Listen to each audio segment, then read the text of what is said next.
¿Qué onda, gente? ¿Cómo están? Sean bienvenidos a su canal, Los Primos Caradura. Yo soy Dan Caradura y en esta ocasión vamos a hablar de una película que cuando salió causó mucho revuelo. Se trata de nada más y nada menos que Alejandro Magno.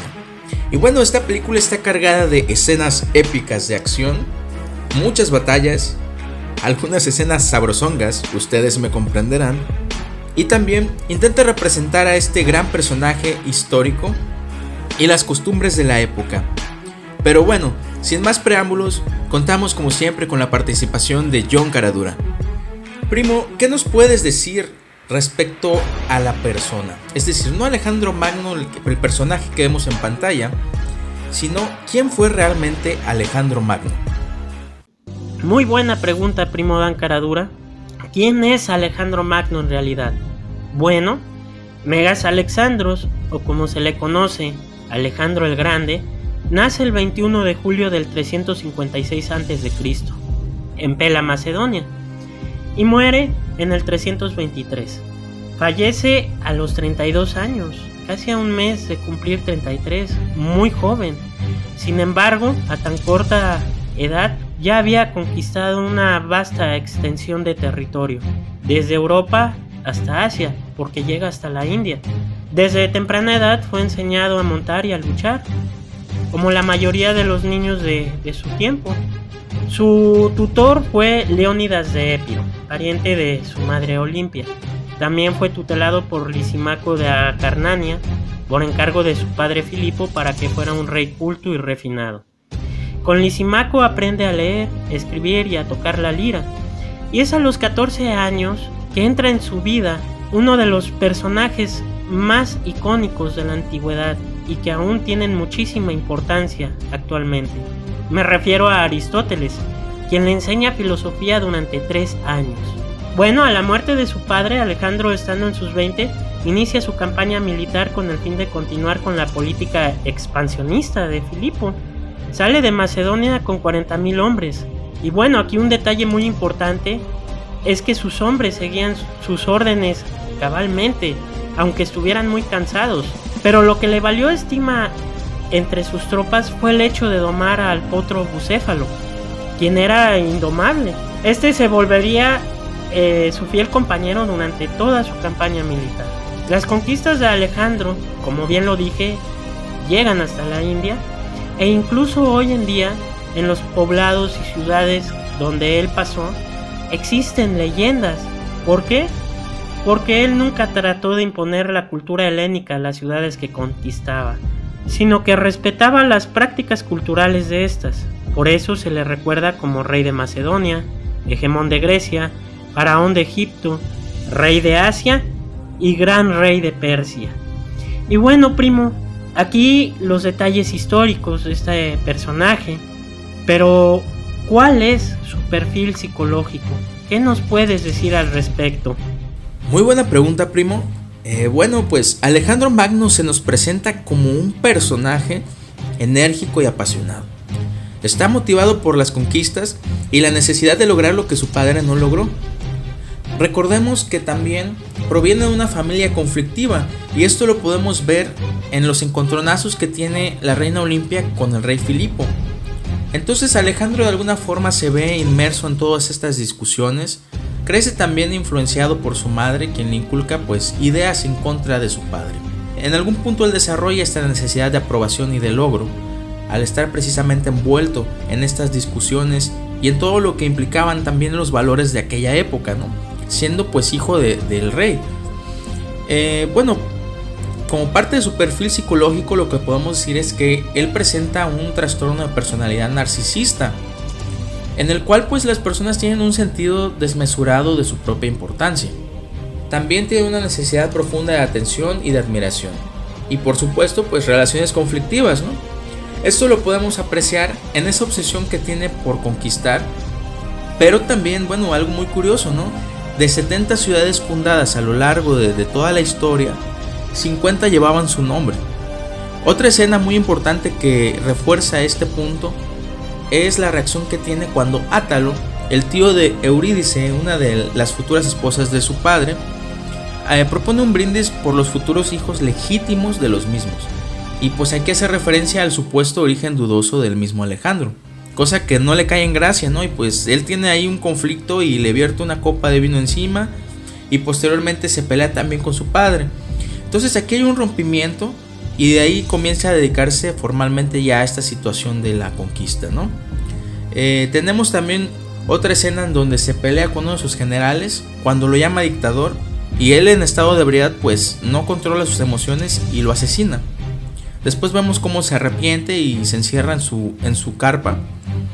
Pero bueno, este narcisismo bien podría estar reforzado también por esa influencia materna, esas expectativas tan altas que tiene en él desde que es pequeño, y también por esas ideas religiosas inculcadas tanto por su madre como por su maestro. Sobre todo por su madre, porque ella le mencionaba que él era hijo del mismísimo Zeus.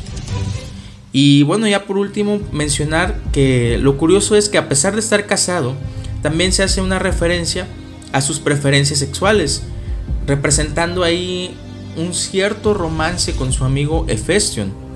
Y bueno, relacionado con esto, primo, me surge una duda. ¿Cómo era la cultura helénica y cómo fueron las conductas sexuales en esa etapa histórica?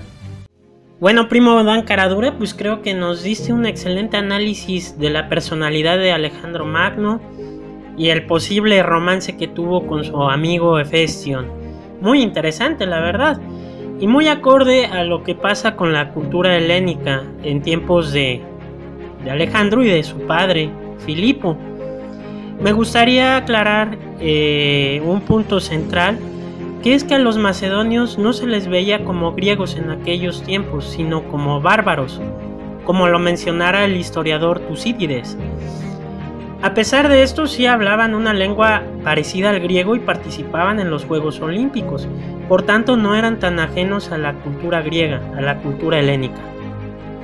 Para ese tiempo no existían como tal las naciones, sino que existían las polis, que eran ciudades-estado con diferentes sistemas políticos. Algunas de estas se basaban en la democracia, como en Atenas, en la monarquía autocrática, es decir, que gobernaba un rey, y en la gerontocracia oligárquica, es decir, el gobierno de ancianos. También había consejos consultivos que se llamaban Sinedrión, pero estos no tenían poder. Es también en esta etapa histórica que se da la expansión de la cultura griega, y en esto el papel de Alejandro fue muy importante, porque de una u otra manera él extiende la cultura griega, la arquitectura, la filosofía, el arte, la forma de pensar de los griegos. Y un punto importante es la diversidad y las preferencias sexuales.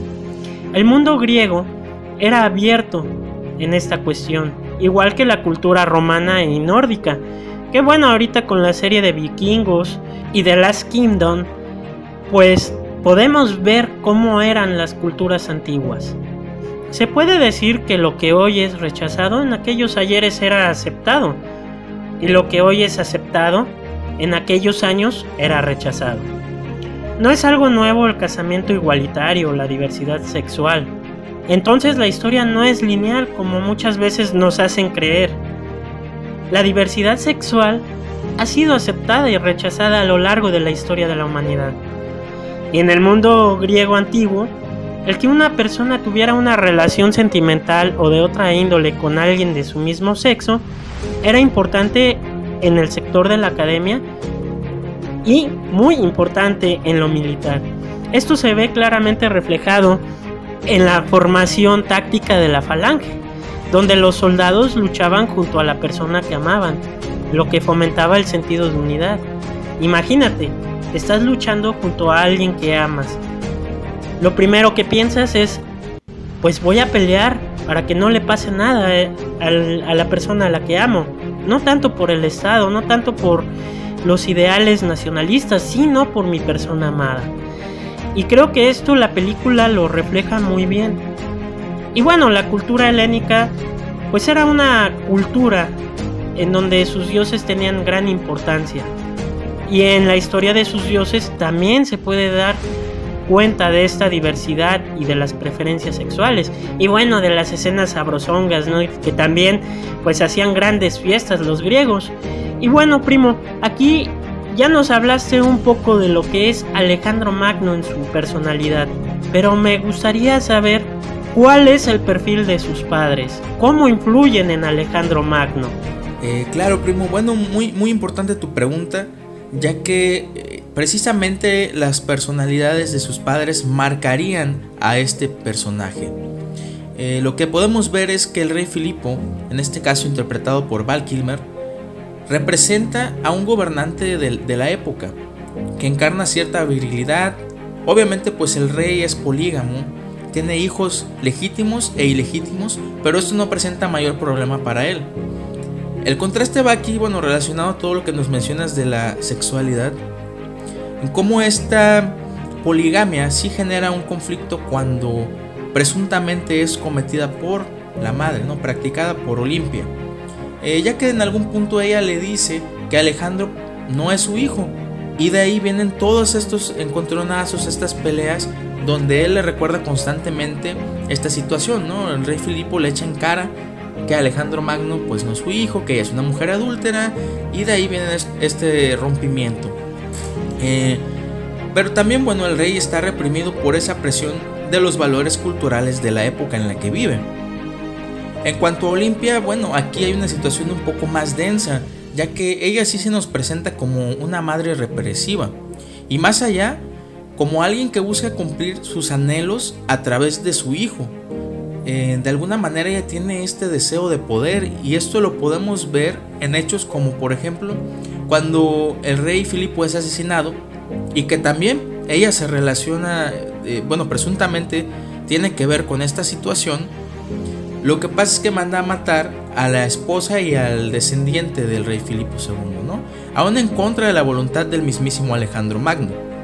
También el generar este tipo de expectativas altas en su hijo, el decirle que él proviene de la divinidad, de alguna manera lo carga con estas fuertes expectativas, y es así que dan lugar a Alejandro Magno, de alguna forma el líder, el conquistador, carismático, pero obsesionado también con cumplir algo, ¿no? Con validar su existencia, porque recordemos algo muy fuerte es que no solamente no es aceptado indirectamente por su padre, quien especula que él no es su hijo, ¿no? Inclusive lo llega a llamar bastardo en algún punto de la película, sino que también tiene esta fuerte presión por verse o cumplir con los ideales que su madre le menciona.